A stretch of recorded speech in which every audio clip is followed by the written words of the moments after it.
Hello, students. We are going to summarize the scene, Act 3, Scene 2. This scene takes place in Portia's room in Belmont. We see Portia, Bassanio, Cristiano, Teresa, and some attendants enter the room. Portia is, after all, a woman. She loves Bassanio, but she is not sure whether he will choose the right casket or suffer the fate of the other suitors who have chosen the wrong caskets. She wants Bassanio to postpone this act of choosing for some time. She tells him plainly that if he makes a wrong choice, she would lose his company. She says this also that something in her tells her that she will not lose Bassanio. Bassanio says that he must make his choice, for he feels that he is on the rack, that is, he is being tortured in waiting for the result. The curtains from the casket is drawn away. Portia says, "Away then, I am locked in one of them. If you do love me, you will find me out." There is music and a song. The song says that false love is broken in the eyes. Outward appearances attract a man, and he falls in love. But such love is not true. This song is probably to give a hint to Bassanio. Bassanio sees a caskets rather, and reads the description on them. He says that appearances are often deceptive. The beautiful voice of a lawyer may hide the true ugliness of a law case.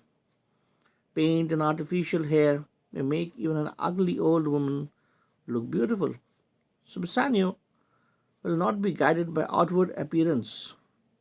He rejects the gold casket, for he knows all that glitters is not gold. He rejects the casket too, saying that silver is a cheap means of exchange between man and man.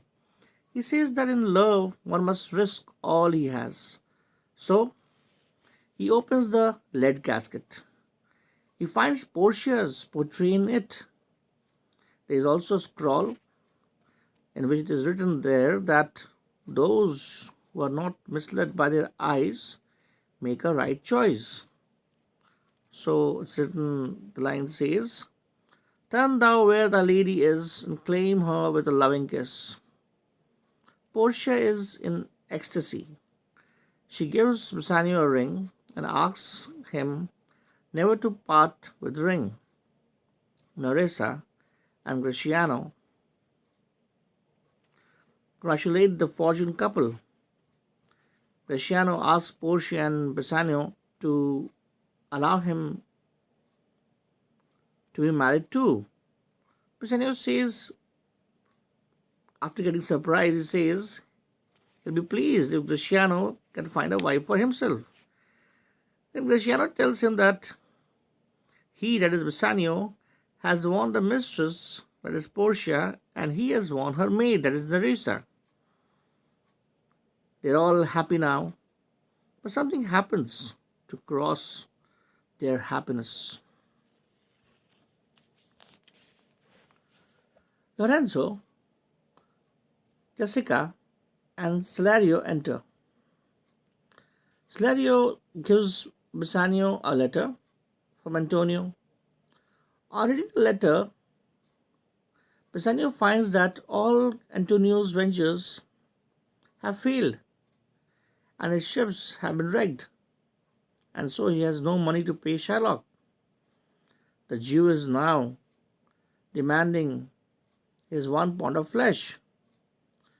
Jessica also tells him that he has often heard her father talking of taking a revenge on Antonio.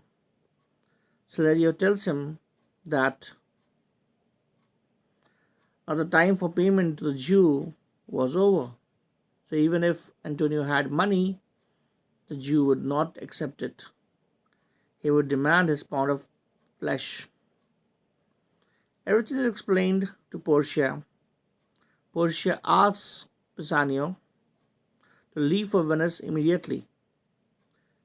He should take as much money as necessary to satisfy the Jew and to free his friend from his clutches and bring him to Belmont. He says that till the situation eases, she and Nerissa will live like virgins or widows in a monastery. Here the scene ends. Thank you.